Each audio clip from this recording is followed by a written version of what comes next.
Hello বন্ধুরা, আজ হচ্ছে ঈদের নামাজ, বুঝতেই পারছো যেহেতু ঈদ আজ। আর আমরা গিয়েছিলাম ঈদগড়ে গেছে। ঈদগাহ সবাই দেখতেই পাচ্ছ, যেহেতু ভাই খুব লেভেলে বৃষ্টি হয়েছে রাতে, তো তার জন্য কিছু গাছের পাতা আর এমনি পানি যে দাঁড়িয়ে পড়েছে।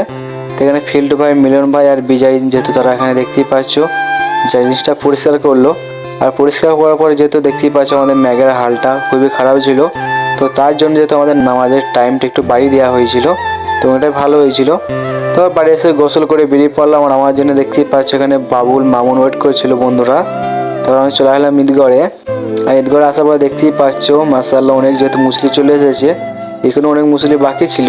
আর আসাতে ভাই কি বলবো, যেহেতু দেখতেই পাচ্ছ আমাদের যেহেতু এখানে ইয়ামান সাহেব কিছু কথা বলছিল, সবাই আমরা শুনছিলাম। তারপর যেহেতু আমাদের প্রচুর লোকজন বেশি ছিল বলে একটু কাতারটা সামনে এগিয়ে নিলাম, যেহেতু আমাদের পেছনের জায়গাটা খুব কম ছিল।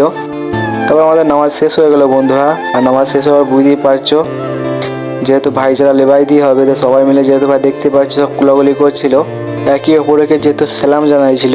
দেখতেই পাচ্ছ আমাদের সাগর ভাই, সাবিল ভাই যেহেতু কুলাগুলি করছিল। আর এই দেখো আমাদের সবগুলো বন্ধু, তো সেও আমার সাথে যেহেতু কুলাগুলি করে নিল। তো যেহেতু ভাইদের সাথে আজকের দিনে কুলাগুলি করার পর যেহেতু সবাই ঘুরতে যাবো বুঝতেই পারছো, তারপর আমরা যাচ্ছি বাড়ির দিকে।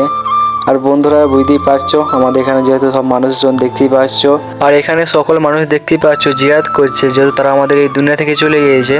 তো তাদের ঘরে যেন আল্লাহ আমাদের জান্নাতবাসী করে, আর সকলে বলো আমিন। আর বাড়ি এসে দেখতেই পাচ্ছ মা কিছু আমাদের এখানে খাবার রেডি করে থুয়ে দিয়েছে। আমার সাথে এখানে আশিক দেখতে পাচ্ছ, আশিক ভাই আমার সাথে যেহেতু খাবে। আর বন্ধুরা আজকে ভিডিওটা আমি এখানেই শেষ করছি। আর তোমাকে দেখা হচ্ছে নেক্সট বলো কে বাই।